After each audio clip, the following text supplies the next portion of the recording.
Okay, we are picking up first wide line on Nun Beis Amud Aleph. For those that were listening to Rabbi Silber's shiurim online last week, so we got up to Nun Beis Amud Aleph. It's the first wide line, the two dots. So the Gemara is going through the Mishnah on Nun Aleph had gone through on Nun Aleph and Beis had gone through 8 different cases that Beis Hillel and Beis Shammai argued in terms of how a person, the way that they're supposed to act during a meal. And now the Gemara is going through each one of the cases and explaining what the things that they're arguing about. So it's 52a, first wide line, about three or four words from the end of the line. So the Gemara says, Beis Shammai Yomrim, Beis Shammai says that, and again to just go over what the Mishnah said. Beis Shammai said that you should wash your hands first, and then afterwards they would pour the cup, meaning that they would mix the cup, they would dilute the wine. So they were coming down to make kiddush. First they would wash their hands. Think of like what Yekkis do. Yekkis wash their hands first, and then they make kiddush. And Beis Hillel says, and again I haven't started the Gemara yet. I'm just reading the Mishnah. Beis Hillel says, "Mogs and asakos v'achayin notli yadayim." The first you're supposed to pour the cup, you make kiddush, and then afterwards you go wash your hands. So that was the argument that Beis Shammai and Beis Hillel had. And now the Gemara is going to be explaining the next, 15, 20 lines or so. We're going to be going through the halachos that they're going to say that the argument has to do in terms of Tum and Tahara. Okay, so that's what it's going to be discussing. So Gemara says, Tan Rabbanan, first wide line. Beis Shammai Yomrim, not only Yadayim v'achakach mogs and asakos. The first you're supposed to wash your hands, and then afterwards you're supposed to pour the wine. She'ima to Omer mogs and asakos chila, because if we say that you're going to pour the cup first, zera sham yitnu mashkin shachari akos machmas jadav. We're afraid that the liquid that's on the hands, on the outside of the cup, is going to end up getting tumah from his hands. And then it's going to go ahead and it's going to make the cup tummy. So I actually wrote down some things here just to kind of like, I should have said this in the beginning. The halachos of tumah work like this. The first thing is, if you have a dead body is called an avi avos tumah. That's a corpse, and that transmits tumah over to everything. Okay, and then each one of the levels of tumah, of impurity, go one level down. Every time it hits something, it always takes it one level down. So you start off with an avi avos hatoma, which is a corpse. The next thing you have is an av hatoma, meaning if someone touches a corpse, they are considered an av hatoma. And then if they touch something, they make that thing a rishon.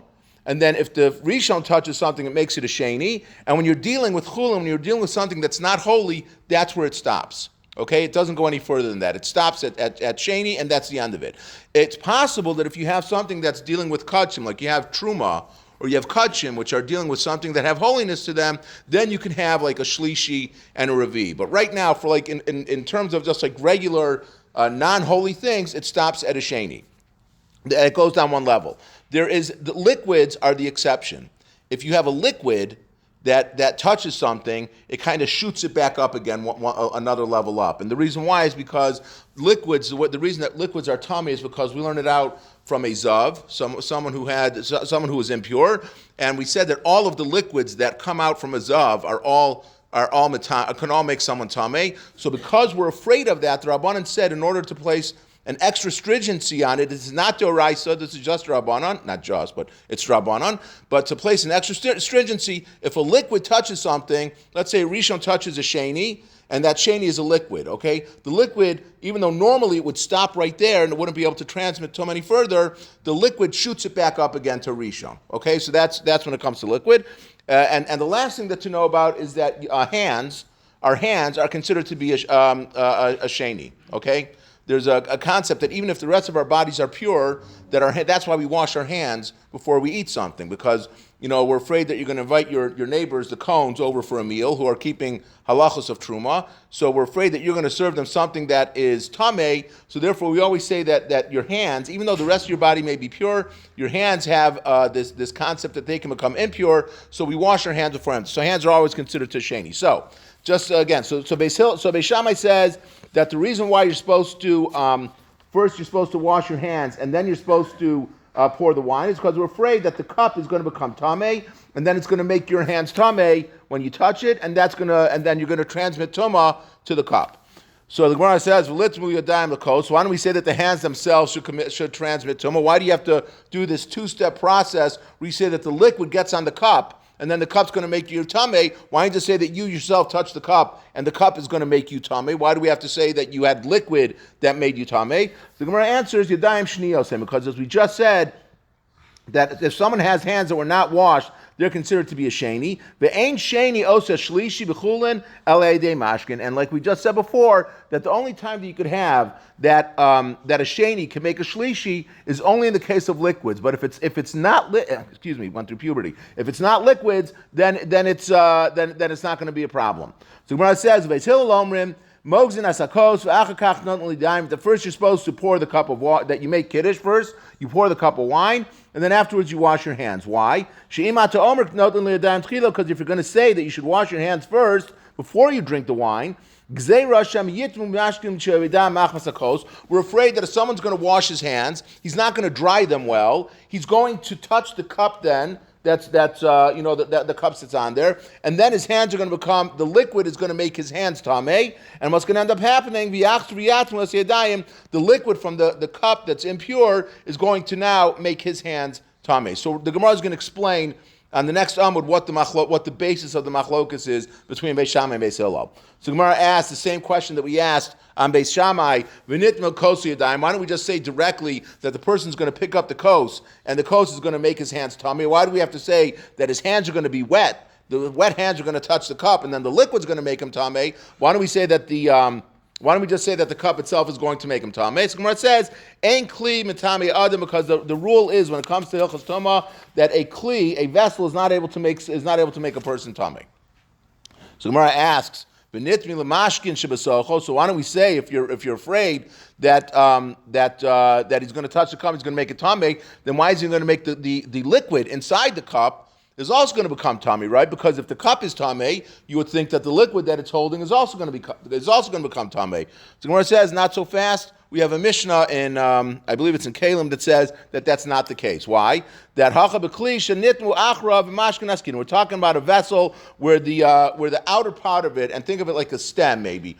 You had a kos, you had a cup, and it had a stem. So let's say that the stem of the cup became tameh, and the tocho tahar v'gabo tami, that we say that the liquid that's inside the cup is going to remain pure, even though the outside is tameh. Where do we see that can happen? The Tanan that we learned in the Mishnah, kli shenitmu achrav v'mashkin. If you have a kli where the outside of it became tameh, again thinking like if you're holding a glass and you have not glass may not be a good example. You're holding a metal kli where it has a stem to it, and the stem is tameh, it's impure. So if you have that and you have liquid inside of it, so Acharav Tameim, the outside of it is Tameh, turning now to Nun Beis and Beis. Tocho v'ozno v'oznav yadav taharim. But the inside of the cup, the rim and its ear, which is talking about the handle, let's say, that they would use to hold the cup, or if you have maybe if you're dealing with like a frying pan, so it'd be the thing that you pick the frying pan up with, whatever it's called.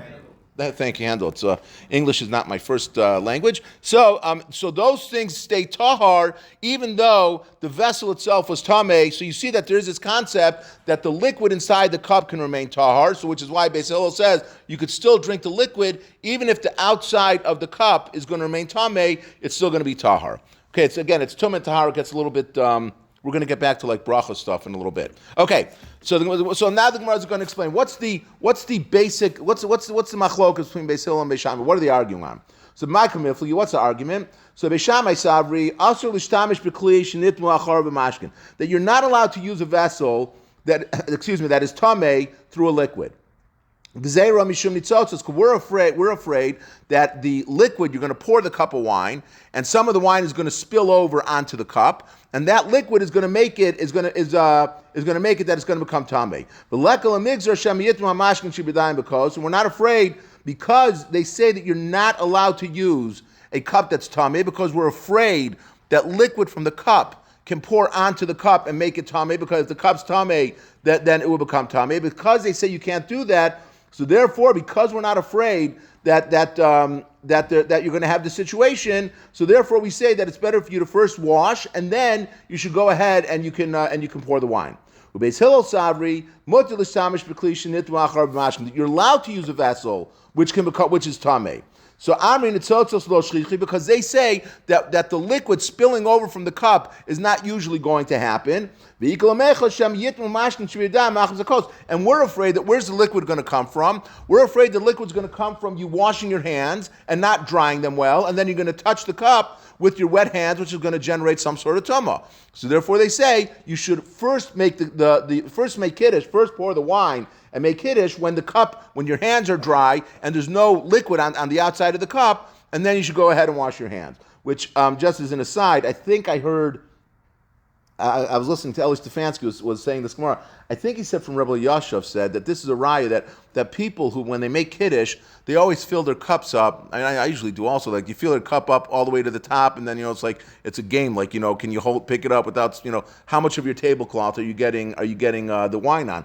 So I think it was Rebbe Yashav that said that from here you see that you're not supposed to fill your cup all the way up to the top when you're making kiddush. And I don't know how he says about you're supposed to make on a kos male, but you don't go, because if not, then the tzotzo it's always dripping onto the side. I mean, every time you pick up your cup, you're always dripping on it. So he says from here it seems to be a proof that you don't fill your cup all the way to the top. But anyway, so the Gemara says, so that was the machlokes between Beis Hillel and Beis Shammai, and then Beis Hillel said to Beis Shammai, davar acher, another reason why we say that you should first make kiddush and then wash your hands. Because take because it's better to wash your hands and then go straight into the meal.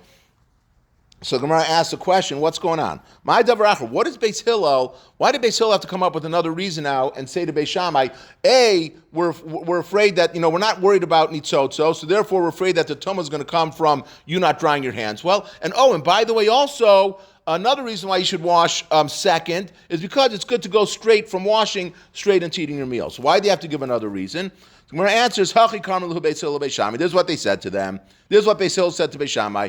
L'didi chudam ritzu. According to you, Beis Hillel, who say that ashel ishtamish b'kli she'achrav tamein, that you shouldn't use a kli that where the outside was tamei, the guys are in mishum netzotzos, because you're afraid that liquid from the cup itself is going to spill over, and then you're going to touch it and it's going to make it tamei. So okay, the Beis Hillel says, you know what? Maybe there is something to that. Maybe it's possible that you're going to get that you're going to pick the cup up quickly and liquid's going to spill over. It's not crazy to think that's going to happen. But afilu hachi, but Beis Hillel said to them, ha'adifa, it's still better to first make kiddush and then wash. Why? The take of netilas yadayim suda, because it's brought down that it's better to go straight from netilas yadayim straight into eating the meal. That you sit, you wash, you make the motzi, and then you go straight into your meal. So therefore, that's why it's better instead of like Beis Shammai, you who say that first you wash, then you make kiddush, and then you're going to go. What happens to washing your hands for eating the meal? Now the other side of that is that. Yakis, again, if you ever eaten by Yaki, the first time I did it, everyone started talking right afterwards, but they wash, and then the Balabayas makes Kiddush, and then they pass around the wine. You have a sip of wine, no one's supposed to talk, and then he makes the motzi, and then they go straight into the meal. So every time the first few times I ate by Yaki's house who did that, a friend of mine, we would always start talking after we would have a cup of wine because we had like a stupid joke to say or something, and then we'd have to go wash again. But anyway, so that's Beis Shammai. So Gemara says, okay, so that is the end of that section. The next section is, the next part of the Mishnah said that it was talking about what happens now. We went to the beginning of the meal. Now we're at the end of the meal. It's time to wash mayim achronim. So what is the process that you're supposed to do when you're supposed to wash mayim achronim? Do you wash mayim achronim first and then you sweep up the floor? Or do you sweep up the floor and then wash mayim achronim? So Beis Shammai says that... let's see, the Gemara says, Tan Rabbanan, Beis Shammai moment that mekaneach yadav b'mapa. First, you're supposed to wash your hands for the bread, and then umenicha al shulchan. And I'm sorry, that's the next one after this. This is talking about when you wash your hands now, and you wanted to. What are you supposed to do with the napkin that you wash your hands with? So Beis Shammai moment mekaneach yadav b'mapa. You're supposed to wash your hands with the napkin, umenicha al shulchan, and you put it on the table. Okay. Shima to Omer al Ketzes, because if you're going to say that you're going to put it on the cushion next to where you're sitting, we're afraid again. We're afraid that the liquid, you wash your hands, the napkin is wet now. We're afraid you're going to put the napkin down on the cushion next to you, and we're afraid that if you're tamei, if the cushion is tamei, then the liquids from the napkin are going to touch the napkin, and that's going to again generate tumah. So, and we're afraid, then we're afraid that you're going to touch that napkin, so you're going to end up being tummy, you're going to end up eating with tummy hands. And that's going to negate the whole reason why you washed your hands to start with, because you took the wet liquids, you put it down on something that was tummy, and then you went ahead and you touched it, so you're going to be tummy again. So Gemara asks the same thing like we asked earlier, why don't we just say that the cushion directs... would directly transmit tumah to the napkin. Why do you have to say that it does it to the liquid, and then the liquid touches the napkin, then the napkin touches your hands? The Gemara says the same thing we said before, ain't kli mitami kli, because one vessel is not able to be mitami another vessel.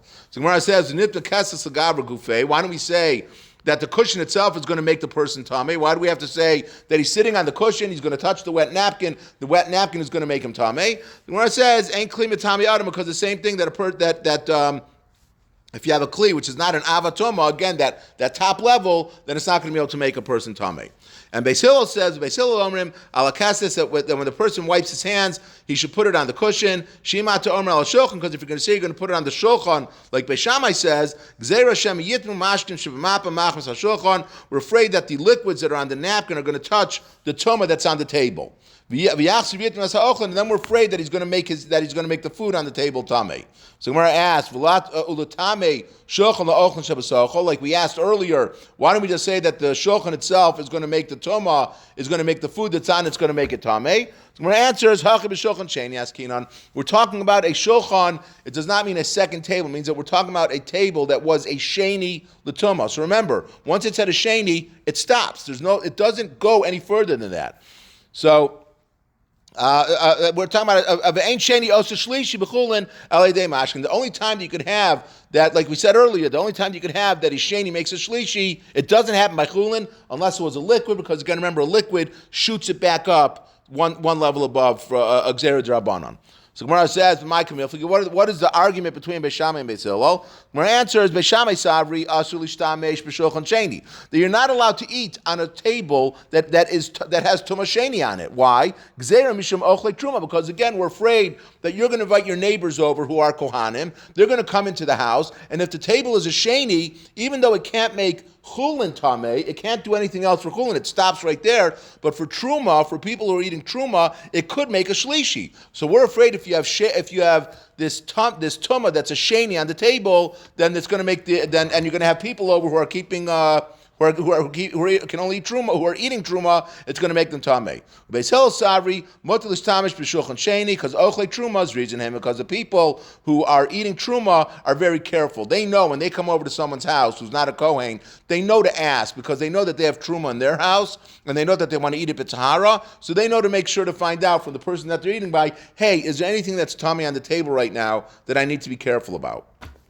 Okay, we'll just do a few more lines. So davar acher ein netilas yadayim l'chulim min haTorah, because there is no concept of netilas yadayim for chulim min haTorah. This whole thing that your body's tamei. I'm sorry, that your body's pure, but we say that you wash your hands because your hands are tamei. That's not a Torah concept. That's d'Rabbanan. Right, the Rabbanan said that we're going to make it, the hands are tamei, so therefore you have to wash them. Midoraisa, there's no such thing as that. You don't have that the hands are impure and the body's pure. It's an all or nothing situation. So Gemara asks, my davar acher, again, like we asked earlier, why did Beis Hillel have to say an additional thing? Why didn't they just say their argument like they had said? Gemara says, Hachikam leBeis Hillel, Beis Shammai, this is what they said to them. And maybe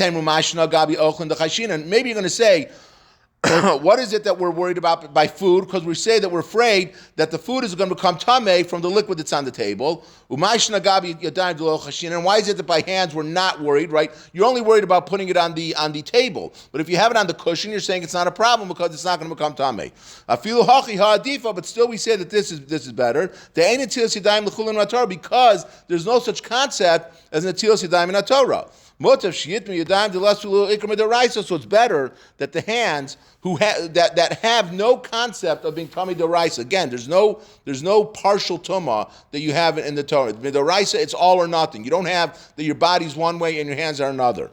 So va'al yitmu ochlin de'islu ikram d'oraisa, but it's better not to take a chance on food has a concept that it's going to be tamei d'oraisa. So therefore, they said it's better. That's two things. One is that we're afraid that we don't want it to make tamei from the food that's on the table because of you're going to have kohanim over who may eat truma. But also on top of that, this whole thing about washing your hands is only a drabanan. It's not a deraisa concept. So let's just rely on the other reason that you had given, and you don't have to rely on that one. Okay, we will stop here. And tomorrow night's Gemara is, I'm not going to say I promise, but the Gemara is a little bit smoother, a little bit not as difficult of a concept.